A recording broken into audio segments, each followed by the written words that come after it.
Hi guys, so today it's August 4, 2026 and it's 10:35 in the morning. So it's Tuesday and we will go out muna saglit. Pupunta kami ng QDC kasi may bibilhin and of course pupunta ng Lulu Hypermarket para mag-grocery konti para sa aming uh, energy drink every morning. So tara, samahan niyo kami. And nauna na pala si June guys sa sasakyan para palamigin niya konti since medyo mainit din ngayon. It's 39 degrees. So papalamigin niya muna konti and then I will follow.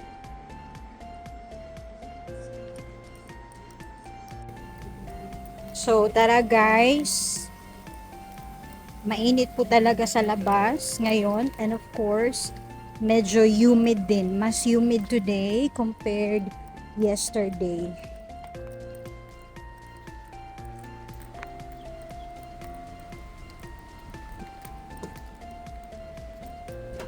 Kaya wag na magtaka ba't ganito ang costume kasi napakainit po talaga, super.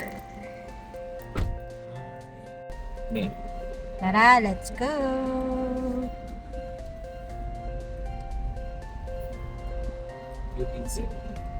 Yeah, wait. I'll check pala kung dala ko ang ID. So guys, grabe na jud kainit no sa kalibutan. Hindi lang dito sa Middle East, but of course in other countries also, they are experiencing heat wave already. So there is a very big changes in our climate. So that's why we have to take care of our environment. Wow. Charot. Bitaw? Wow. Bitaw. That's true. We have to take care of our Mother Earth because in the future, in the near future, tayo rin, no? Tayo and ang mga kabataan ngayon ang magsa-sacrifice. Magsasuffer. Magsasuffer, yeah, sorry for the term. Magsasuffer. Tingnan mo ngayon, di ba? Climate change, not only in the Philippines, but around the world. Parang Middle East na rin ang Pinas kasi sa init at napaka-humid. Diba? So, dapat we have to take care of our environment. Save Mother Earth. Mabiglang Plant more trees. So this is how it's going to QDC. And then, on the way na rin kasi going home, ang Lulu. Supposedly, may malapit na Lulu sa amin guys. Yung big Lulu talaga. Kumbaga, yun yung pinakamalaki na branch. But it's just so happen na we will go to QDC and on the way kasi yung Lulu Barwa. So, kaya doon kami ngayon. Bibili ng pang energy booster na ano tawag niyan? Morning shots. I like YouTube barwals. Maliit siya, pero very organized.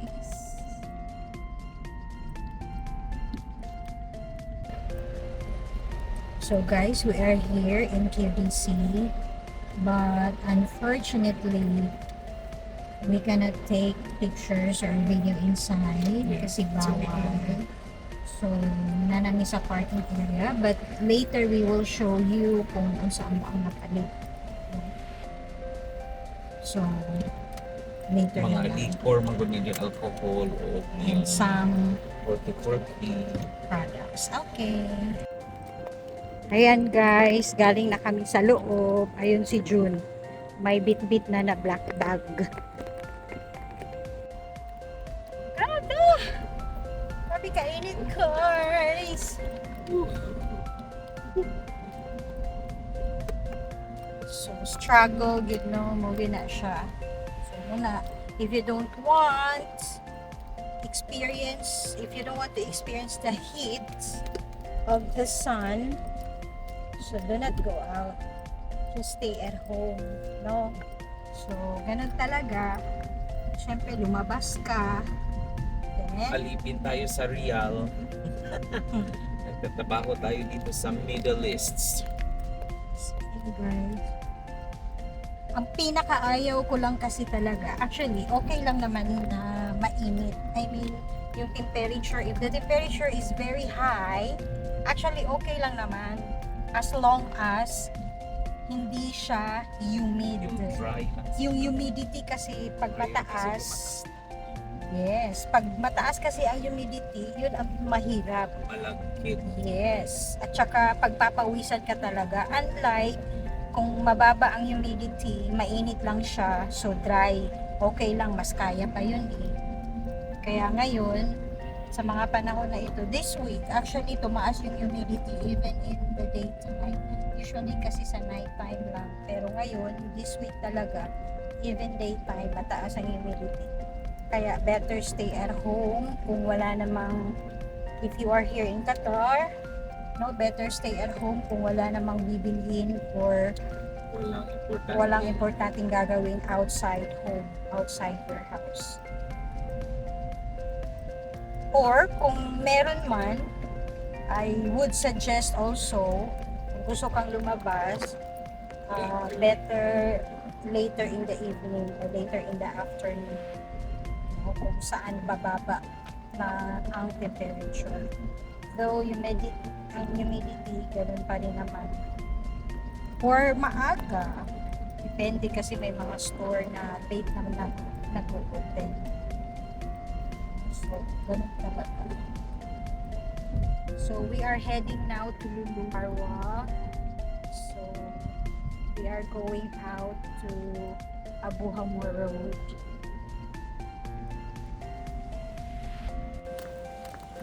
So, dito na kami sa Lulu guys. Wala masyadong tao.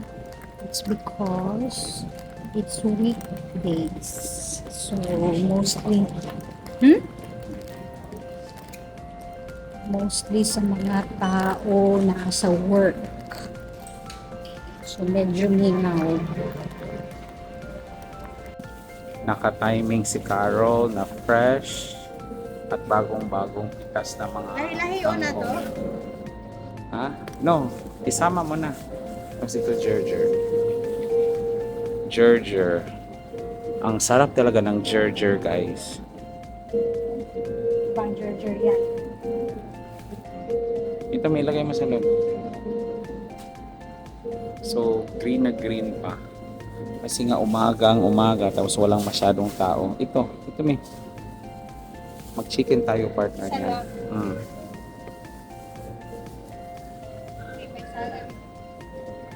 Pero, magkano? Oh, 7.5. Convert nyo na lang times 16.5. Ang isa? Hmm.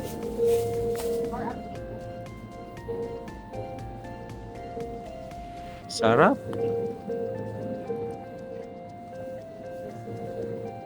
Dahil nga konti lang tao, yan, ang gaganda ng mga vegetables nila dito.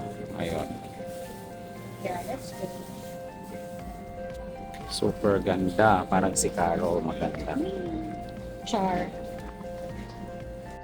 See? Actually, gusto mo kita Ang pinakbe. So, okay na guys. Ano namin. So, abi na ako upuan. Gamay ra among paliton. Daghan day gihapon. At least, food. Di ba sa pagkaon? Fruits and vegetables. Yeah, fruits and vegetables. Kanya hira ang liog.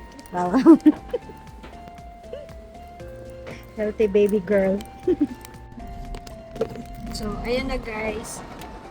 Nakakuan na ni. Naka-grocery na no. Niya. Sabot ko no, gamay lang. Actually, ang nasa kong lista, 1, 2, 3, 4, 5. Murag kulog raman ito. Ang nasa kong lista.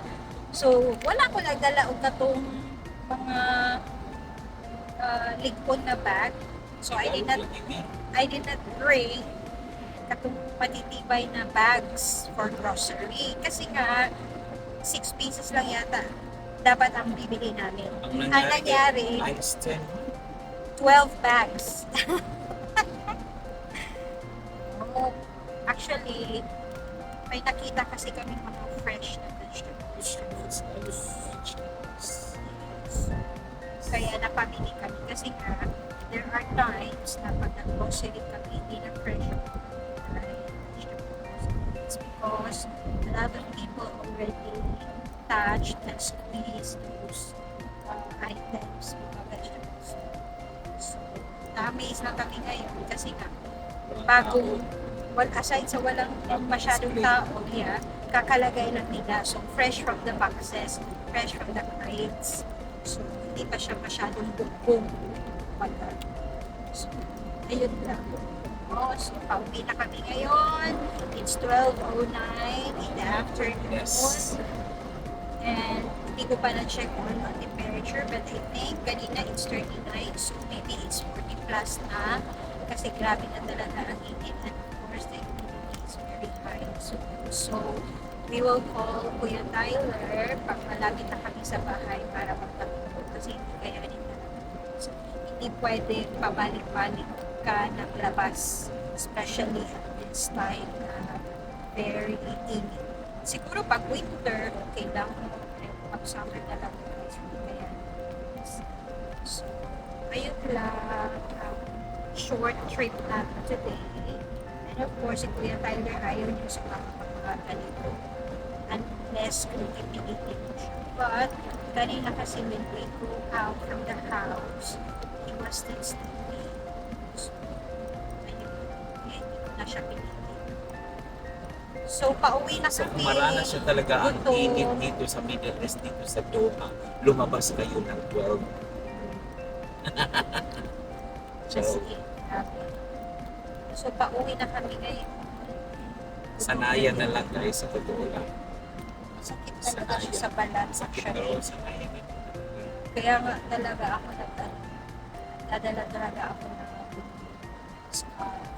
Kahit Kaya maintindihan nyo talaga pag ang OFW galing Middle East umuwi ng Pilipinas. Talagang ini-enjoy ang bakasyon dahil sa sacrifice na araw-araw. not only, Inaharap na. actually not only in the Middle Kaya East, hindi na lahat ng mga OFW iba-ibang from different countries around the world. enjoy talaga pag nagbabakasyon. So, ayun lang guys. Kanina pa ako, ayun lang. So, that's all for today. So, thank you for watching. Please subscribe.